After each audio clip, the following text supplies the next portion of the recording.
Hello students, Gargi tutorial ক্লাসে তোমাদের স্বাগত জানাই।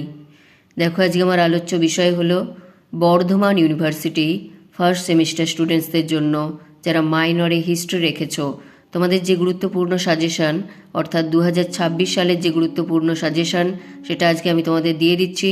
চলো দেখে নাও। এখানে আমি 16টা প্রশ্ন রেখেছি। এই 16টা প্রশ্নকে আমি কোনো ভাগ করে দিইনি, কারণ আমি কোনো ভাগ করে দিই না। তোমরা 5 বা 10-এর মধ্যে এগুলোর থেকেই কমন পেয়ে যাবে আশা করছি। দেখে নাও কি কি প্রশ্ন আছে। এগুলো তোমরা একটু বড় করে করবে যাতে 10-এ এলেও লিখতে পারো এবং 5-এ এলেও লিখতে পারো। ভারতের ইতিহাস লিখনে সাহিত্যের উপাদানের গুরুত্ব নির্ণয় করো। ভারতের ইতিহাস লিখনে সাহিত্যের উপাদানের গুরুত্ব নির্ণয় করো, এটা হচ্ছে 1 নাম্বার। 2 নম্বরে আছে দেখো, প্রাচীন ভারতের ইতিহাসের উপাদান রচনায় লিপি লেখমালার গুরুত্ব নির্ণয় করো। এর আগের বার তোমাদের মুদ্রাটা এসে গেছিলো, তো সময় থাকলে একটু মুদ্রাটাও করে নিও, কারণ বিভিন্ন কোয়েশ্চেন কিন্তু রিপিট হয়। মুদ্রাটা যদি রিপিট করে দেয়, তাই তোমরা সময় থাকলে মুদ্রাটাও একটু করে নিও। তাই আমি এখানে তোমাদের লিপি এবং লেখমালাটাকে গুরুত্বপূর্ণ হিসাবে রেখেছি। এরপর আসছি দেখো 3 নাম্বার কোয়েশ্চেন, হরপ্পা সভ্যতার বৈশিষ্ট্যগুলি লেখো।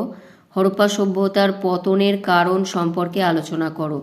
এর আগের বার তোমাদের এসছে হরপ্পা সভ্যতার নাগরিক জীবন, অর্থাৎ নগর পরিকল্পনাটা তোমাদের এসে গেছে। তাই এই দুটো কোয়েশ্চেন কিন্তু খুবই ইম্পর্টেন্ট। হরপ্পা সভ্যতার বৈশিষ্ট্যগুলি লেখো এবং হরপ্পা সভ্যতার পতনের কারণগুলি আলোচনা করো। এরপর আসছি দেখো, বৈদিক যুগের সমাজ ব্যবস্থা সম্পর্কে আলোচনা করো। বৈদিক যুগ থেকে বৈদিক যুগের সমাজ ব্যবস্থা সম্পর্কে আলোচনা করো। এরপর টিকা লেখো। সভা ও সমিতি সম্পর্কে টিকা লেখো। এটা সংজ্ঞা আসতে পারে ছোট কোয়েশ্চেনের মধ্যে, অথবা টিকাতেও আসতে পারে। এরপর আসছি দেখো, শ্বেতম্বর বা দিগম্বর বলতে কি বোঝো।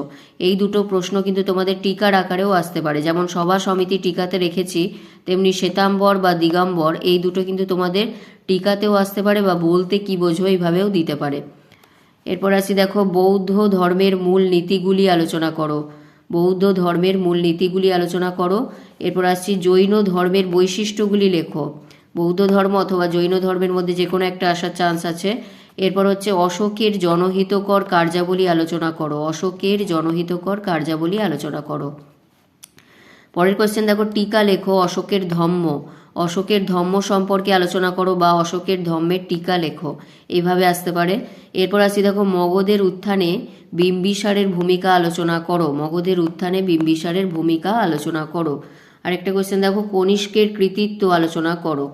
কনিষ্কের কৃতিত্ব আলোচনা করো। এর সাথে একটা কোয়েশ্চেন জুড়ে দিতে পারে, শর্ট কোয়েশ্চেন, কুষাণ কারা বা কনিষ্কের কৃতিত্ব আলোচনা করো।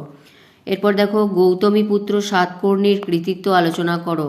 এটা তোমাদের এর আগের বার তার আগের বারের কোয়েশ্চেনে এসেছিল, অর্থাৎ 2023 সালের প্রশ্নের মধ্যে এটা এসেছিল, তাই এটা আমি ইম্পর্টেন্ট হিসাবে রেখেছি। গৌতমীপুত্র সাতকর্ণীর কৃতিত্ব আলোচনা করো। এরপর আসি দেখো, চন্দ্রগুপ্ত মৌর্যের কৃতিত্ব আলোচনা করো। আর লাস্ট কোয়েশ্চেন যেটা হচ্ছে, সাম্রাজ্য বিজেতা হিসাবে সমুদ্রগুপ্তের কৃতিত্ব আলোচনা করো। এই সমুদ্রগুপ্তের কৃতিত্ব এবং গৌতমীপুত্র সাতকর্ণীর কৃতিত্ব, এই দুটো কোয়েশ্চেন, আর কনিষ্কের কৃতিত্ব, হয়তো এই 3টে কোয়েশ্চেন হয়তো তোমাদের 2023 সালে এসেছিল, তাই এবারে খুবই ইম্পর্টেন্ট, তোমরা এগুলো করে যেও। যে প্রশ্নগুলো দিলাম এর মধ্যে থেকেই তোমাদের 5 বা 10-এ এসে যাবে। আমি আর ভাগ করে দিলাম না, তোমরা একটু বড় করে নিও, তাহলে তোমরা 5 বা 10-এ দুটোতেই লিখতে পারবে। এর ভেতর থেকে শর্ট কোয়েশ্চেনও হয়ে যাবে, বড় কোয়েশ্চেনও হয়ে যাবে। এই 16টা কোয়েশ্চেন করলেই আশা করছি তোমরা সম্পূর্ণটা কমন পেয়ে যাবে। তাহলে এই বলে ভিডিওটি শেষ করলাম। যদি ভিডিওটি গুরুত্বপূর্ণ মনে হয় তাহলে একটি লাইক করে দিও, চ্যানেলে নতুন হলে সাবস্ক্রাইব করে নিও এবং বন্ধুদের মধ্যে অনেক অনেক শেয়ার করে দিও।